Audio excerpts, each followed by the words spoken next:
Hubo un tiempo en España en el que ciertas cosas no se enseñaban, se vivían, costumbres que parecían normales, casi invisibles. Hoy, muchas de ellas han desaparecido sin que nos demos cuenta. Y quizá, sin saberlo, dejamos atrás algo más importante de lo que creíamos. Parte 1. El respeto que no se explicaba. En aquellos años, el respeto no era una lección que se enseñaba con palabras, sino algo que se respiraba en cada rincón de la casa. No hacía falta que nadie lo explicara. Estaba la forma de mirar, en el tono de voz, en cómo los niños se dirigían a los adultos. Muchos de nosotros crecimos sabiendo que había ciertas cosas que simplemente no se hacían. No se interrumpía cuando hablaban los mayores. No se levantaba la voz. No se respondía de cualquier manera. Y no porque hubiera miedo constante, sino porque existía una especie de orden natural que todos entendíamos. En las casas, en las calles, en los pueblos, ese respeto formaba parte del día a día. Al cruzarse con un vecino mayor, se bajaba un poco la cabeza, se saludaba con educación. Era un gesto pequeño, pero cargado de significado. No se trataba de imponer, sino de convivir. Cada persona tenía su lugar, y ese lugar se reconocía sin necesidad de discusión. Incluso en el silencio, había normas que todos compartíamos. Y aunque hoy las formas han cambiado, muchos aún recuerdan esa sensación de saber cómo comportarse sin que nadie tuviera que recordártelo constantemente. Era algo aprendido, casi sin darse cuenta. Parte 2. La mesa como punto de encuentro. La mesa no era solo un lugar para comer. Era el centro de la casa. Allí ocurrían cosas que iban más allá de los platos y el pan compartido. A una hora concreta, casi sagrada, todos se reunían. No importaba demasiado lo que hubiera para comer. Podía ser algo sencillo, incluso repetido, pero lo importante era estar juntos. Sentarse, esperar a que todos estuvieran y empezar. Muchos recordarán cómo no se empezaba hasta que el último se sentaba, cómo se repartía el pan, cómo alguien servía el vino o el agua. Eran gestos pequeños, pero constantes. Las conversaciones fluían sin prisas. A veces eran silencios cómodos, otras veces historias del día. Los niños escuchaban más de lo que hablaban, absorbiendo todo lo que ocurría a su alrededor. No había pantallas, ni distracciones externas. La atención estaba en la mesa, en las personas, en ese momento compartido que se repetía cada día. Y quizá por eso, esa simple rutina tenía algo especial. No era solo comida, era pertenecer a algo. Parte 3. Compartir incluso cuando había poco. No eran tiempos de abundancia. Muchas familias vivían con lo justo, midiendo cada gasto, aprovechando cada recurso. Y sin embargo, compartir era algo natural. Si había pan, se partía. Si había fruta, se dividía.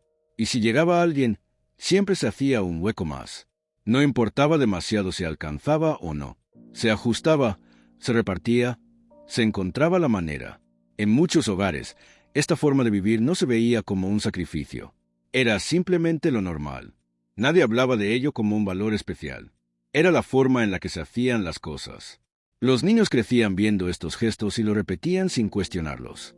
Aprendían que lo que se tiene, por poco que sea, puede ser suficiente cuando se comparte. En las calles, en los patios, en las casas abiertas, esa sensación de comunidad estaba siempre presente. No se acumulaba, se compartía, y con el tiempo, muchos se dieron cuenta de que no era solo una cuestión de necesidad, sino una manera de entender la vida.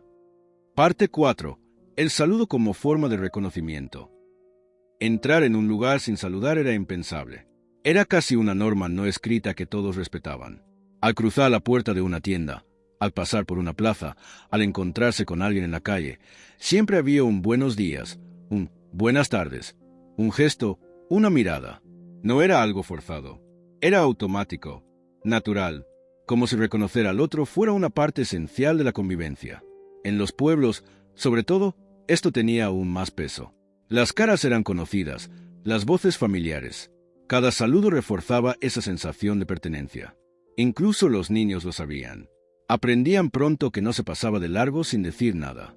Que saludar era una forma de respeto, pero también de conexión. Y aunque parezca un gesto pequeño, era uno de esos detalles que construían la vida cotidiana sin que apenas nos diéramos cuenta. Parte 5. Ayudar sin esperar nada a cambio.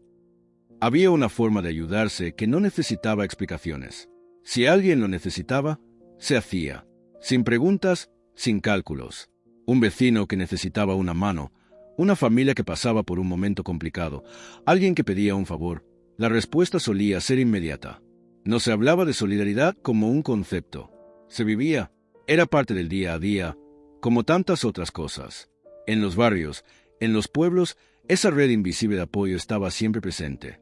Nadie estaba completamente solo, porque siempre había alguien dispuesto a echar una mano. Y lo más curioso es que no se esperaba nada a cambio. No había cuentas pendientes, ni deudas emocionales. Simplemente, se hacía. Muchos crecieron viendo esto como algo normal.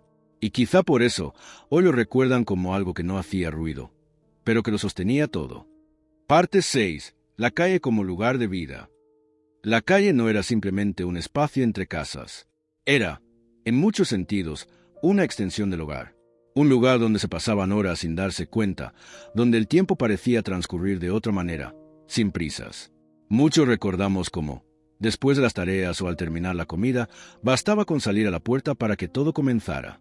No hacía falta organizar nada. Siempre había alguien. Siempre había movimiento. Las calles, muchas veces tranquilas y con poco tráfico, se llenaban de vida. Los niños jugaban con lo que tenían a mano: una pelota desgastada, una cuerda, una tiza para dibujar en el suelo. Se inventaban juegos, se repetían los de siempre, se adaptaban a cada rincón. Mientras tanto, los adultos formaban pequeños grupos cerca de las puertas o en las plazas. Conversaban sin prisa, apoyados en una pared o sentados en sillas bajas. Observaban lo que ocurría, comentaban, saludaban a quienes pasaban. No había una separación clara entre lo privado y lo público. Todo estaba conectado. La vida sucedía fuera tanto como dentro de casa. Los niños aprendían a convivir en ese entorno, a negociar turnos, a resolver pequeñas discusiones, a integrarse en el grupo. No había supervisión constante, pero sí una presencia cercana que daba seguridad. Y al caer la tarde, cuando la luz cambiaba y el aire se volvía más fresco, ese ritmo se mantenía. Poco a poco, cada uno regresaba a su casa, casi sin darse cuenta de cómo había pasado el tiempo. Era una forma de vivir sencilla, repetida día tras día, pero profundamente compartida. Parte 7. Cuidar lo que se tenía. En una época en la que todo costaba más esfuerzo conseguirlo, las cosas no se trataban como algo reemplazable. Se cuidaban, se valoraban, se mantenían. La ropa, por ejemplo, no se descartaba fácilmente. Se remendaba una y otra vez. Las madres o abuelas dedicaban tiempo a coser, a ajustar, a dar una nueva vida a las prendas. Cada puntada era una forma de alargar su uso. Los zapatos se llevaban al zapatero cuando empezaban a desgastarse. Los muebles se conservaban durante años, incluso generaciones. No era raro ver objetos que habían pasado de padres a hijos. Pero más allá de la necesidad, había una actitud detrás de todo esto. Una forma de relacionarse con lo material que implicaba atención y respeto. En las casas, era habitual que cada objeto tuviera su lugar. No se dejaban las cosas sin cuidado. Se recogía, se ordenaba, se mantenía lo que se tenía en buen estado. Los niños aprendían observando.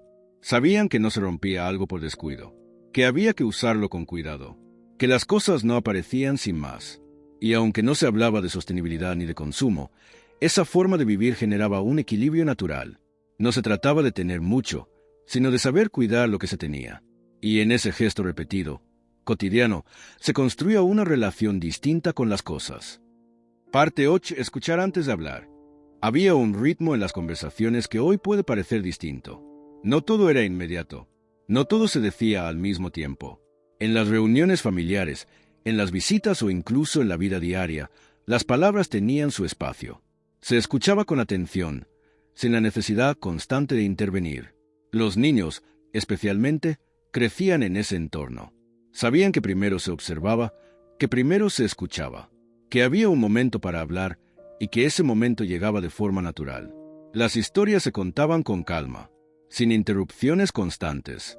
Quien hablaba tenía su tiempo y los demás acompañaban con la mirada, con pequeños gestos.